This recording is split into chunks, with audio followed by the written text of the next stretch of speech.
இன்றைக்கி பார்த்தீங்கன்னா ஜவ்வரிசி பாயாசம் செய்ய போகிறேன். அதுக்கு ஜவ்வரிசி எடுத்து 2-3 டைம் களைஞ்சிட்டு இப்படி அரை மணி நேரம் ஊற வச்சுக்கோங்க. நீ எப்படி செய்யணும்னு காமிக்கிறேன். நான் 4 பேர்த்துக்கு 1 டம்ளர் எடுத்துருக்கிறேன். சின்ன டம்ளர் காப்பி டீ குடிக்கிற 1 டம்ளரில் நீங்கள் எச்சா வேணால் எச்சா எடுத்துக்கணும். நீங்கள் ஒரு போசி வச்சுக்கலாம். அதில் ஒரு சொப்பு தண்ணி ஊற்றிக்கலாம். தண்ணி காயிட்டு நீங்கள் வந்து ஊற்றிக்கலாம். ஒரு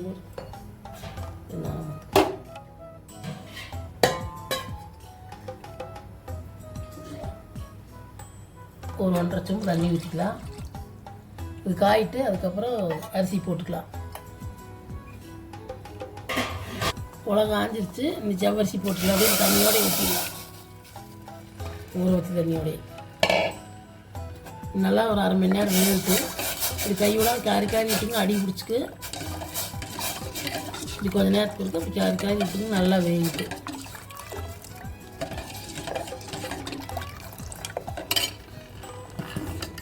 பார்த்தீங்கன்னா வெந்துட்டுருக்குது. இன்னும் கொஞ்சம் நேரம் வேகணும். இந்த ஜவ்வரிசி பார்த்தீங்கன்னா ஏதாச்சும் இதாக சாப்பிட்டா செரிமானத்துக்கு நல்லது. ஹெவியாக சாப்பிட்டா மட்டன் சிக்கன் வடை அந்த மாதிரி சாப்பிட்டானே இந்த பாயாசம் வச்சு குடிச்சிங்கன்னா ஜீரணமாகும். அப்போல்லாம் இந்த பாயாசம் தான் நாங்களாம் வைப்போம். இப்போ என்னென்னமோ மாடல் வைக்கிறாங்க. இப்போ எங்கள் ஸ்டைலில் தான் வைக்கிறேன். பால் ஊற்றி வைக்கிறது இப்போ ஸ்டைலு. நாங்களாம் இப்படி தான் வைப்போம். அந்த மாதிரி தான் நான் இன்றைக்கி வைக்கிறேன். வந்துட்டுருக்கு ஜவ்வரிசி. இந்த ஜவ்வரிசி பாயாசம் தேவையான பொருள் பார்த்திங்கன்னா வறுத்த சேமியான்னு கடையில் கிடைக்கும். அது கொஞ்சம் உழவு போட்டுக்குங்க. 10 முந்திரி, ஒரு 4-5 திராட்சை, 4 ஏலக்காய் தட்டி போட்டுக்குங்க. 1 கப்பு சர்க்கரை. நான் கம்மியாக போடுறேன். உங்களுக்கு வேணும் அதிகமாக இனிப்பு அதிகமாக வேணும் இனிப்பு அதிகமாக போட்டுக்குங்க. இப்போ வெந்துட்டுருக்குது. வெந்ததுக்கப்புறம் எதை எப்படி சேர்த்தோன்னு சொல்கிறேன்.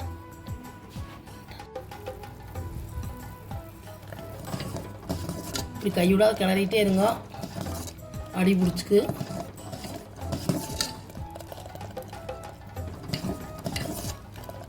வந்துருச்சு. இப்படி நசுக்கி பார்த்தீங்கன்னா இப்படி அரிசி இது மாதிரி போகணும்.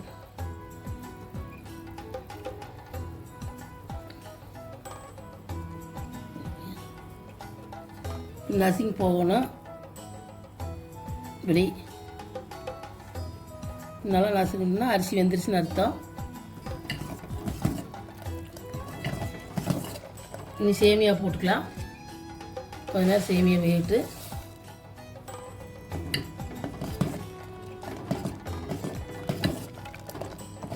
வெந்துட்டு இருக்கட்டும். முந்திரி திராட்சையெல்லாம் பொரிச்சுக்கலாம். தண்ணி வச்சுக்கோங்க. பத்திரினா கொஞ்சம் ஊற்றிக்குங்க. கல்லாட்டாச்சுன்னா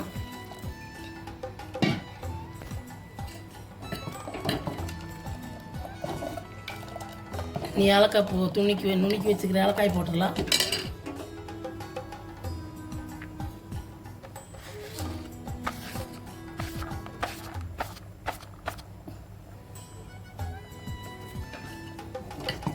முந்திரி திராட்சை போட்டுக்கலாம்.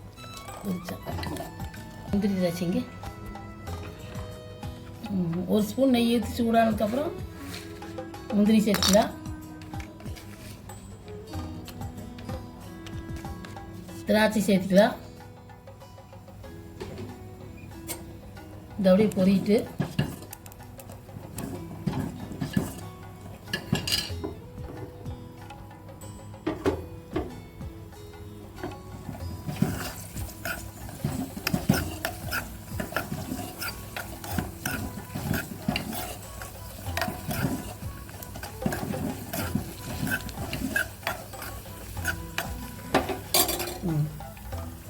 முந்திரி திராட்சை இதில் சேர்த்துக்கலாம்.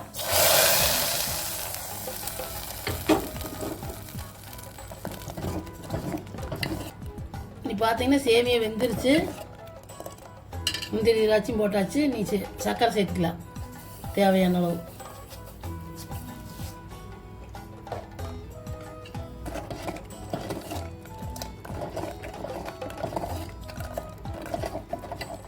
இனிப்பு அதிகமாக வேணுங்கிற அதிகமாக சேர்த்திங்க. கம்மியாக வேணுங்கிற கம்மியாக சேர்த்திங்க.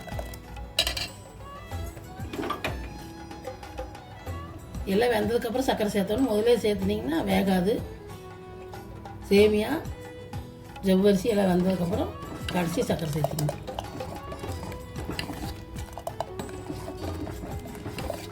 இது நாங்கள் வச்ச ஸ்டைலில் வச்சு காமிச்சிருக்கிறேன்.